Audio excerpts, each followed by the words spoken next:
박근혜 대통령이 오는 25일 유엔 개발정상회의와 유엔 총회 참석을 위해 뉴욕을 방문합니다.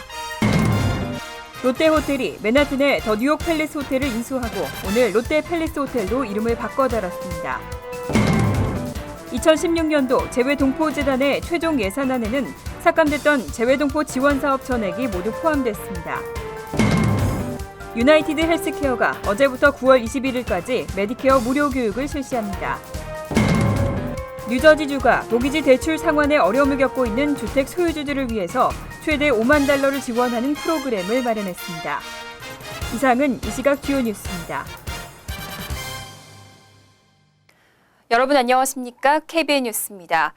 박근혜 대통령은 오는 25일부터 3박 4일 동안 유엔 개발정상회의와 제70차 유엔 총회 참석을 위해 뉴욕을 방문합니다. 박 대통령은 유엔 개발정상회의 본회의와 유엔 총회에서 각각 기조연설을 하는데요. 한인사회에서 기대했던 동포간담회는 예정에서 빠졌습니다. 보도에 금홍기 기자입니다. 박근혜 대통령의 방미 일정이 공개됐습니다. 대통령은 오는 25일 뉴욕에 도착해 다음 날인 26일부터 공식 일정에 들어갑니다. 먼저 26일에는 유엔 개발정상회의 본회의 기조연설이 예정돼 있습니다.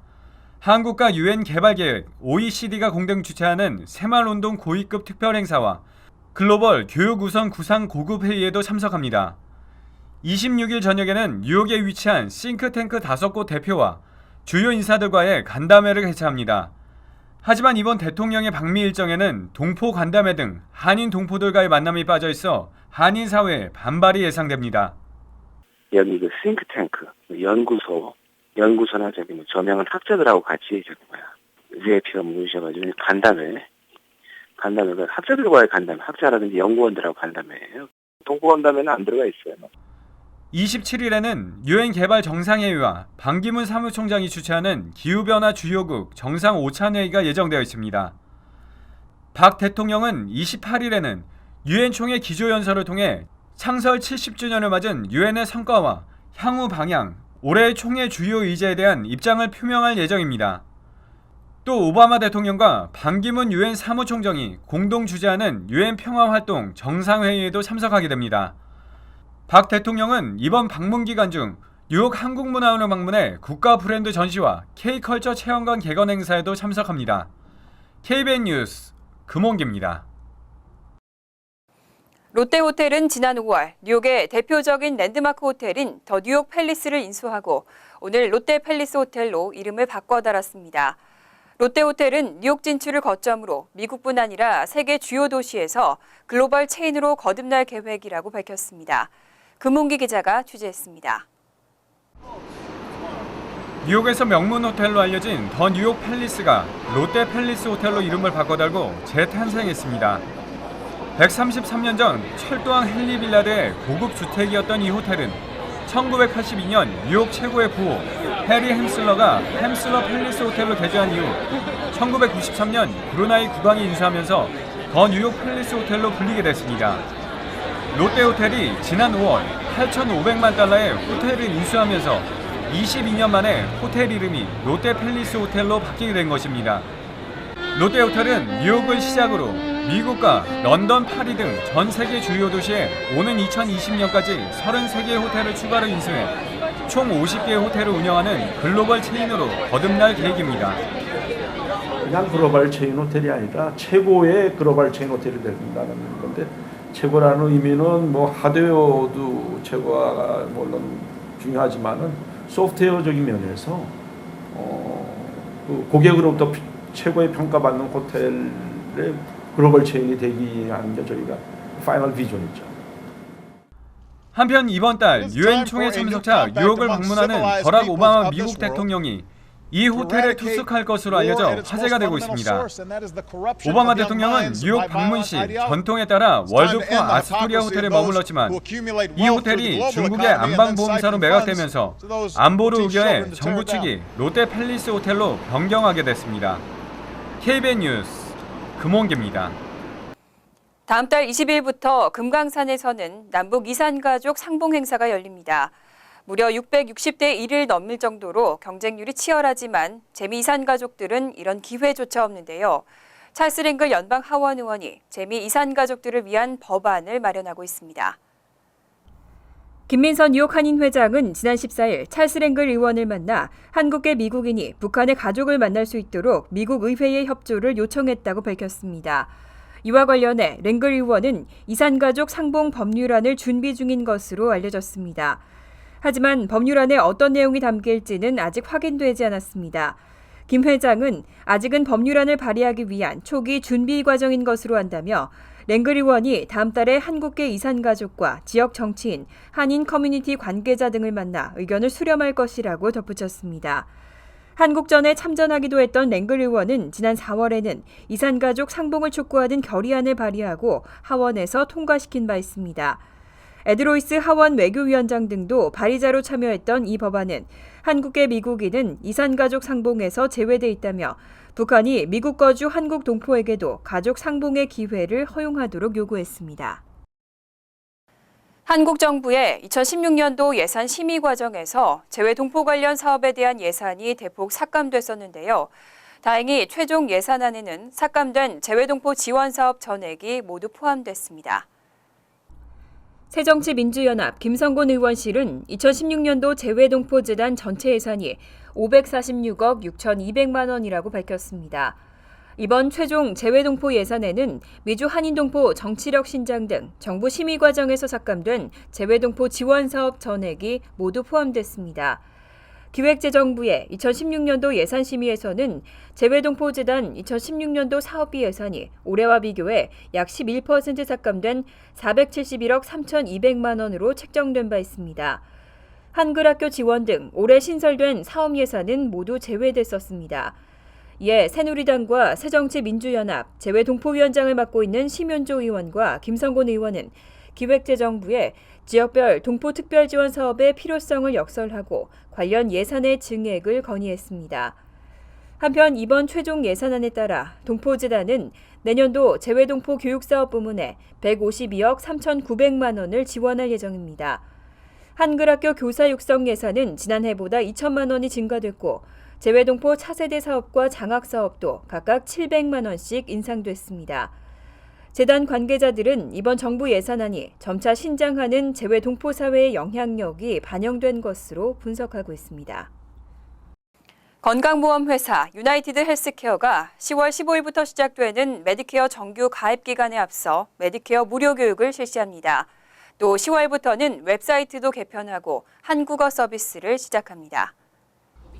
유나이티드 헬스케어 아시안 부서는 어제 맨하튼 사무실에서 기자회견을 열고 메디케어 무료 교육 및 아시안들을 위한 웹사이트 개편을 발표했습니다. 유나이티드 헬스케어가 주최하는 전국 메디케어 교육주간은 15일부터 21일까지로 누구나 유나이티드 헬스케어 사무실을 찾아 메디케어 관련 무료 상담을 받을 수 있습니다. 뉴욕에서는 맨하튼 플러싱, 브루클린 사무실에서, 뉴저지에서는 에디슨 사무실에서 상담 서비스를 제공합니다. 플러싱 사무실에서는 한국어 서비스도 제공하고 있습니다. 전화를 통한 한국어 상담도 가능합니다. 유나이티드 헬스케어의 메디케어 무료 상담은 월요일부터 금요일 오전 9시부터 오후 5시까지 운영합니다. 크리스토퍼 로 아시안 담당 부사장은 메디케어 연례 정규 가입 기간이 다가오기 전 이번 교육주간을 통해 많은 분들이 메디케어 관련 유용한 정보를 얻으실 수 있길 바란다고 말했습니다. Based on the our company's previous study, we found out that 1 in 5 of the Medicare eligibles are not fully aware of what the benefits are that they are entitled to. And even those who are enrolled in the program often find it very confusing to navigate through the system, understanding what parts A, B, C, D, and all those, what they are all about. As a result of that, United Healthcare launched this National Medicare Education Week a few years ago to bring the information to various communities to help people understand what this program is about. So the reason that we're focusing on the Medicare population and the Asian community overall is because we have a large population of first-generation Asians and that aren't used to health insurance. So as this is an opportunity to not only provide them with web access to information, but also to get that one-on-one information at our centers in Brooklyn, in Flushing, in Manhattan, and in Edison, New Jersey. 유나이티드 헬스케어는 또 10월에 아시안 대상 웹사이트를 개편합니다. 새롭게 바뀌는 웹사이트는 한국어를 비롯해 중국어와 일본어, 베트남어 서비스를 제공합니다. 그리고 그냥 동영상. 뉴저지주가 모기지 대출 상환에 어려움을 겪고 있는 주택 소유주들을 위해서 새로운 프로그램을 마련했습니다. 가정당 최대 $50,000까지 무이자 대출이 가능합니다. 버겐카운티 도시연맹은 뉴저지주 주택 모기지 재정 에이전시가 최근 뉴저지 홈세이버 프로그램을 신설했다고 밝혔습니다. 또 에이전시를 대신해서 신청을 접수하고 있다고 밝혔습니다. 이번에 신설된 뉴저지 홈세이버 프로그램은 주택 압류 방지를 위해 연방정부의 지원으로 운영되며 가구당 최대 $50,000까지 무이자 대출이 가능합니다. 이 대출금은 주택 소유주의 밀린 모기지 페이먼트 상환이나 재융자를 위해 필요한 비용 등으로 사용됩니다. 주택 소유주가 갚아야 할 대출금은 대출을 받은 시점에서 5년 후부터 매년 20%씩 삭감됩니다. 만약 주택 소유주가 대출 후 10년 동안 자신의 집을 처분하지 않고 가지고 있으면 대출금 상환 의무는 사라집니다. 한편 프로그램의 신청 자격은 실직이나 비즈니스 폐업 등으로 월 주택 모기지 페이먼트를 감당하기가 어렵거나 이미 모기지 페이먼트가 연체되고 주택 압류 위기에 처했을 경우에 해당합니다. 버겐카운티 도시연맹의 한인 커뮤니티 담당자 수지박 씨를 위해 한국어 문의와 신청도 가능합니다. 뉴욕시 시형 아파트에 거주하는 이민자들에 대한 언어 지원이 크게 부족한 것으로 조사됐습니다. 대부분은 제대로 된 통역 서비스도 없이 서류에 사인했고 수리 신청도 못하는 것으로 나타났습니다. 시민단체인 케브는 최근 도시정의센터 지역개발 프로젝트의 일환으로 14개 뉴욕시 주택공사 시형아파트에 거주하는 221명의 이민자 세입자를 대상으로 설문조사를 실시했습니다. 그 결과 전체 응답자의 18%만이 뉴욕시가 보장하는 번역 서비스를 받은 것으로 확인됐습니다. 나머지 82%는 영어로 작성된 서류에 사인하도록 강요받았고 3분의 1 이상은 모국어로 소통할 수 없을 것 같아 수리 요청을 하지 않은 것으로 나타났습니다. 케브는 40만 명이 넘는 뉴욕 시민들이 입주해 있는 시형 아파트의 언어 소통 문제는 어제 오늘의 문제가 아니라고 지적했습니다. 관련 문서가 번역되지 않아 비상시 위험을 초래할 수 있을 뿐 아니라 규정이나 절차를 이해하지 못하고 서류에 서명해서 불이익을 당할 수 있다고 덧붙였습니다. 이 밖에 주민회 참여 등에서 제외되고 이민자 세입자들의 소외감을 상승시킬 수 있다고 지적했습니다. 뉴욕시 주택공사에 따르면 2014년을 기준으로 세입자 중 90%는 흑인과 히스패닉, 5%는 아시안, 4%가 백인인 것으로 집계됐습니다. 플러싱 유니온 스트릿의 거리 정화 프로젝트에 $50만 지원금이 배정됐지만 5년째 묵혀만 두고 있는데요. 활용 방안 논의가 다시 활발하게 이루어지고 있습니다. 인근 상당수의 업주들은 감시 카메라 설치를 선호하고 있습니다. 플러싱 유니온 상인번영회와 아주인평등회는 최근 유니온 스트릿 업주 172명을 대상으로 $50만 지원금 활용 방안에 대해 설문조사를 실시했습니다.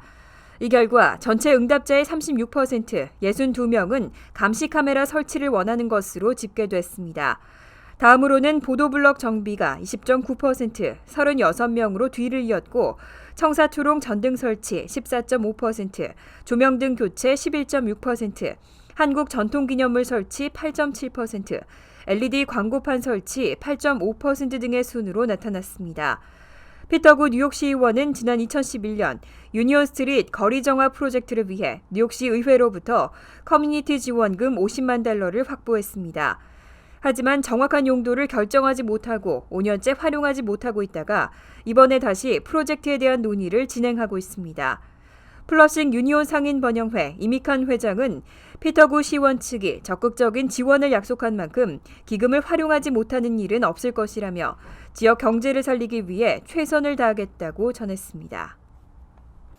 학비 때문에 대학 진학을 고민하는 학생도 많을 텐데요. 그런데 가난할수록 오히려 학비가 비싸기로 유명한 명문대학에 진학하는 것이 좋다는 통계가 나왔습니다.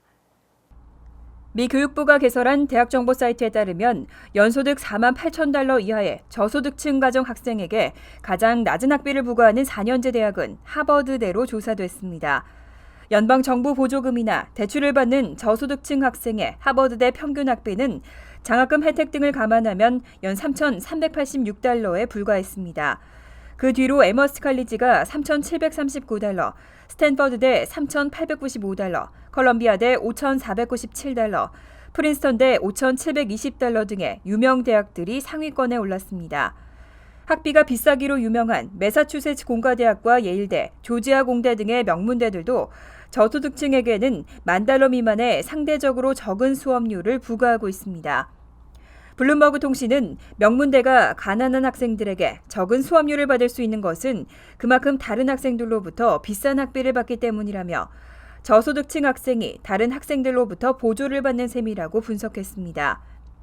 또 저소득층 학생들이 해당 대학에 입학하면 학비 부담을 덜 뿐 아니라 졸업 후 많은 연봉으로 계층 상승의 기회를 누릴 수 있는 것으로 나타났습니다.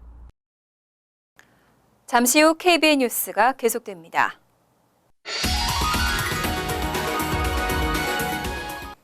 이어서 LA 지역 한인사회 소식입니다. 시 전체가 하나의 선거구였던 오렌지 카운티 도시들이 하나둘 지역 선거구제로 바뀌고 있습니다. 플러턴시는 시민들의 의견을 듣는 첫 주민 공청회를 열고 지역 선거구제 도입을 위한 초읽기에 들어갔습니다. 김정균 기자가 보도합니다. 지도 위 빨간색으로 색칠한 부분이 한인이 살고 있는 지역입니다. 특히 플러턴의 서쪽은 빨간색이 더 짙어 더 많은 한인이 살고 있음을 알려줍니다. 인구 10만 명이 넘는 플러턴시는 지도에서 보듯 그동안 한인 등 소수계 인종의 분포와는 상관없이 시 전체를 선거구로 하는 단일 선거구제를 이어왔습니다. 하지만 현행 선거제도로는 다양한 사람들의 이해를 반영하지 못한다는 여론이 지배적이었고 결국 플러턴시 의회는 오늘 주민 공청회를 시작으로 주민들의 의견을 수렴하기로 결정했습니다. 오늘 공청회를 통해서 앞으로 시가 어떻게 주민들에게 홍보하고 또 이 내용이 무엇인지에 대해서 많이 알릴 계획을 발표할 예정입니다. 그리고 3회의 공청회 그리고 8회의 주민회의를 통해서 총 최소 11회의 회의를 하게 되는데요. 오늘부터 시작되는 주민 공청회는 내년 4월까지 이어집니다. 플러턴시 의회는 4월 7일까지 현행 단일 선거구제를 지역 선거구제로 변경하기 위한 내용을 모두 마무리해야 합니다. 특히 플러턴 주민들의 의견이 공평하게 대표되어야 하는 만큼 공청회 등 한인들의 참여는 더욱 중요해졌습니다. 플러턴 시의회 의원 5분이라는데 그분들을 잘 설득하고 이해시켜서 우리 선거구 개편, 구역 개편에 도움을 바라는 그런 심정이에요. 한편 오렌지 카운티 도시들 중 애너하임시는 지난달 지역 선거구제 도입을 결정했고 인구 10만이 조금 안 되는 부에나팍의 경우 자발적으로 단일 선거구제에서 지역 선거구제로의 교체 작업을 진행 중입니다. MBC 뉴스 김정균입니다. 요즘 스쿨버스 관련 안전사고가 잇따르고 있습니다. 휴스턴에서는 스쿨버스가 전복되면서 2명의 학생이 숨지는 사고가 발생했습니다. 학생들의 안전을 위한 대책이 시급해 보입니다. 여준호 기자의 보도입니다. 최근 스쿨버스 안전사고가 잇따르고 있는 가운데 텍사스 휴스턴에서 스쿨버스가 전복돼 학생들이 목숨을 잃는 사고가 발생했습니다. 휴스턴 경찰에 따르면 오늘 오전 학생들을 태우고 고가도로를 달리던 스쿨버스가 다리 밑으로 추락해 학생 2명이 숨지고 버스 운전사를 포함한 3명이 중상을 입었다고 밝혔습니다. 이번 사고의 원인은 정확히 밝혀지지 않았지만 당시 한 승용차와 스쿨버스가 충돌했고 스쿨버스 운전사가 이를 피하려다 가드레일을 들이받고 결국 추락한 것으로 알려졌습니다. Me and her saw spokes and boom. And the boom was the tire on the bus. And after that, it was so fast, all we saw was the bus falling down. 해당 학교 측은 공식적인 언급은 자제한 채 버스 기사는 3년 동안 무사고 운전 경력을 갖고 있었다고 전했습니다. 최근 스쿨버스와 관련된 사고는 이뿐만이 아닙니다. 지난 11일 발달장애를 앓고 있던 한인 학생 이현준 군이 스쿨버스에 홀로 방치됐다 숨지는 사고가 발생하는가 하면 지난주 얼바인에선 30여 명의 학생을 태우고 5번 프리웨이 한복판을 달리던 스쿨버스에서 대형 화재가 발생해 학생들이 대피하는 소동이 벌어지기도 했습니다. 이로 인해 연방정부도 학생들의 안전벨트 착용 의무화 등 대책 마련에 고심하고 있지만 이 또한 위급 상황 시 문제가 될 수 있다는 의견도 만만치 않아 진행이 지지부진한 상황입니다. 빈발하는 스쿨버스 사고로 학생들의 피해가 늘어나면서 안전 매뉴얼 강화와 정부 차원의 안전관리 추진 등 보다 실질적인 해결책이 필요하다는 지적입니다. MBC 뉴스 여준호입니다. 월드리포트입니다. 철갑상어알을 소금으로 절인 캐비어, 세계 3대 진미 중 하나죠. 가격도 비싸서 검은 금이라고 불리는데요. 최근 유럽 각국이 캐비어 대량 생산을 위해서 치열한 경쟁을 벌이고 있습니다. 유럽의 젖줄이라는 불가리아의 다뉴브강. 사람들이 수조에서 손가락만한 물고기를 꺼내 강에 풀어줍니다. 모두 철갑상어의 새끼들입니다. 다뉴브강에서 철갑상어가 사라지자 환경운동가들이 방생 행사에 나선 겁니다. 철갑상어는 지구상에서 가장 오래된 동물 가운데 하나지만 그 알인 캐비어가 세계 3대 진미로 꼽히면서 지금은 씨가 마를 지경이 됐습니다. Те са много специфични, много интересни като биология, като особености, като начин на живот, но в момента са критично застрашени от изчезване. 때문에 캐비어 값이 천정부지로 치솟자 유럽 각국은 앞다퉈 철갑상어 양식에 뛰어들고 있습니다. 프랑스의 한 철갑상어 양식장. 크기가 1m 안팎인 철갑상어들이 수조를 가득 메우고 있습니다. 한쪽에선 알을 품은 철갑상어들을 옮기는 작업이 한창입니다.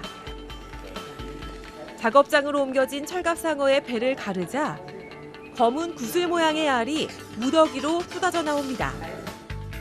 배를 가른 철갑상어들마다 캐비어가 한가득 들어차 있습니다. Il n'y a pas eu d'école. En fin de compte, on s'est formé sur le tas, parce que moi, quand je suis arrivé ici, c'était uniquement une pisciculture qui faisait la chair des sturgeons. 이렇게 얻은 철갑상어 알을 소금에 절이면 검은 금으로 불리는 캐비어가 완성됩니다. 이곳에서 생산된 캐비어는 30g에 10만 원 안팎으로 러시아산의 4분의 1 가격에 불과해 보다 많은 사람들이 맛볼 수 있다고 합니다. On retrouve aujourd'hui le caviar d'Aquitaine et celui de l'esturgeonnière en particulier. On le retrouve à Tokyo, on le retrouve à Singapour, on le trouve à Hong Kong. 이탈리아도 캐비어 생산에 열을 올리고 있습니다. 갈비산호에 자리 잡은 이 양식장은 1년에 30톤 정도의 캐비어를 생산해 단일 양식장으로는 세계 최대의 생산량을 자랑하고 있습니다. Noi dal punto di vista dei volumi non abbiamo risentito di nessun effetto crisi. Sicuramente 이 밖에 폴란드나 스페인 등 다른 유럽 국가는 물론 아시아 국가들까지 너나 없이 캐비어 대량 생산에 도전하고 있는 상황. 수질이나 수온 관리 등 어려움이 적지 않지만 양식장에서 검은 금맥을 캐려는 세계 각국의 경쟁은 갈수록 치열해지고 있습니다. 간추린 소식입니다. 지난 2013년 버루칼리지 아시안 사교 클럽의 신입생 신고식에서 신입생이 폭행으로 사망한 사건과 관련해 그레이스맹 연방 하원의원의 남동생 앤디 맹이 사건 은폐 혐의로 기소됐습니다. 펜실베니아주 멀로 카운티 대배심은 클럽 회원 5명에게 3급 살인 혐의, 32명에게 폭행과 괴롭힘 혐의, 당시 클럽의 회장이었던 앤디 맹에게는 사건을 은폐하려고 하고 경찰에게 잘못된 진술을 한 혐의가 적용됐습니다. 플러싱 고등학교를 비롯해 학업 성적이 부진한 뉴욕 시내 62개 학교에 대한 공청회 일정이 발표됐습니다. 뉴욕시 교육청은 이들 학교의 학생과 학부모, 졸업자 등 모든 시민들은 공청회에 참여할 수 있고 의견을 나눌 수 있다고 밝혔습니다. 한인 학생들이 밀집해 있는 25, 26학군에서는 플러싱 고등학교에서 25일 오후 6시부터 9시, 마틴 벤 뷰런 고등학교에서는 28일 오후 6시부터 9시까지 진행됩니다. 뉴저지주 팰리세이즈 팍에서 한인 여성을 대상으로 한 연쇄 성폭행 사건이 발생했습니다. 펠팍 경찰서 수사관은 지난 8일과 10일 야간 시간대 브로드 애비뉴 인근에서 각각 31세와 33세 한인 여성을 대상으로 성폭행 사건이 발생했다고 밝혔습니다. 용의자는 30세에서 35세가량의 히스패닉 남성으로 현재 수사가 진행 중입니다. 올해 뉴저지주에서 두 번째로 웨스트나일 바이러스 감염 사망자가 발생했습니다. 주 보건국은 지난달 말 웨스트나일 바이러스 감염 증상으로 병원에 입원한 맘머스 카운티의 57세 여성의 증세가 악화돼 지난 9일 사망했다고 밝혔습니다. 지난달 29일 패세이 카운티에 거주하던 65세 남성이 바이러스로 사망한 후 약 2주 만입니다. 올해 뉴저지주에서는 사망자를 포함해 총 10명의 바이러스 감염자가 확인됐습니다. 환율과 증권 소식입니다.